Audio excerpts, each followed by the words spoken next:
Hey there, I'm your host Suri.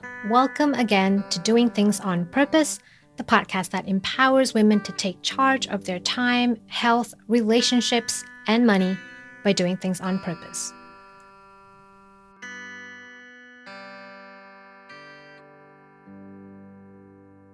It's the 24th of August 2023 as I record this, and we're moving towards the end of summer.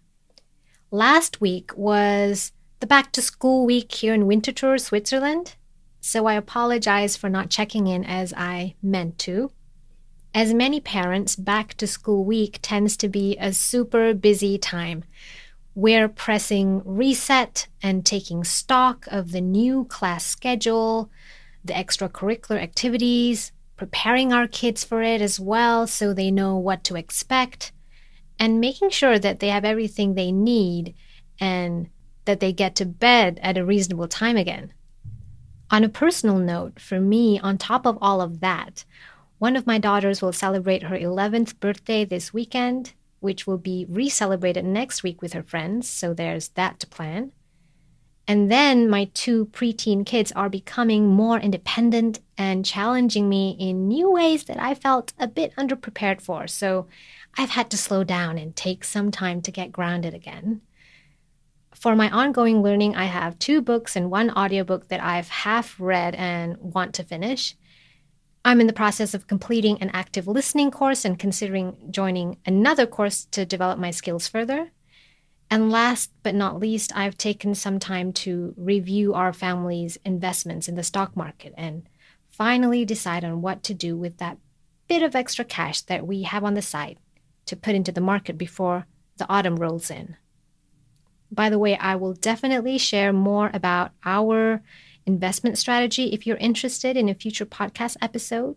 But back to the topic, though, of keeping stock and pressing reset, I wanted to share my tip for parents to start the new school year on the right foot.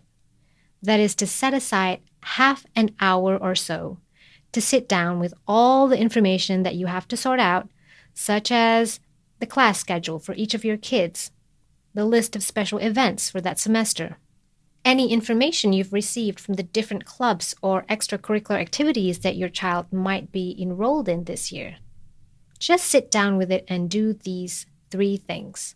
Number 1, put everything one by one into your phone's calendar. The date, the time, the details. Number 2, open your notepad and make a separate list titled Things to Get or something like that, Things to Buy.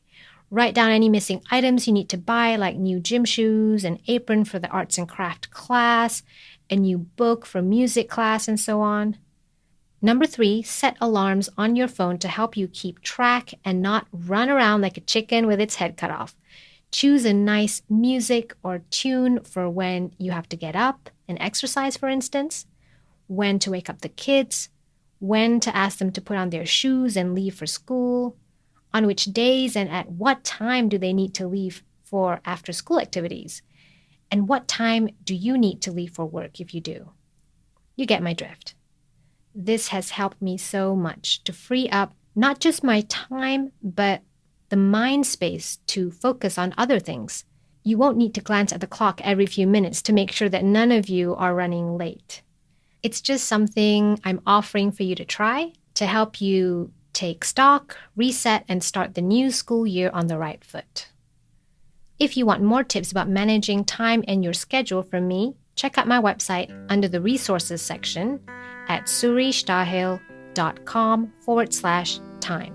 You can also sign up for my newsletter, and if you have any questions or comments, just hit me up at suristahel@gmail.com. That's suristahel@gmail.com.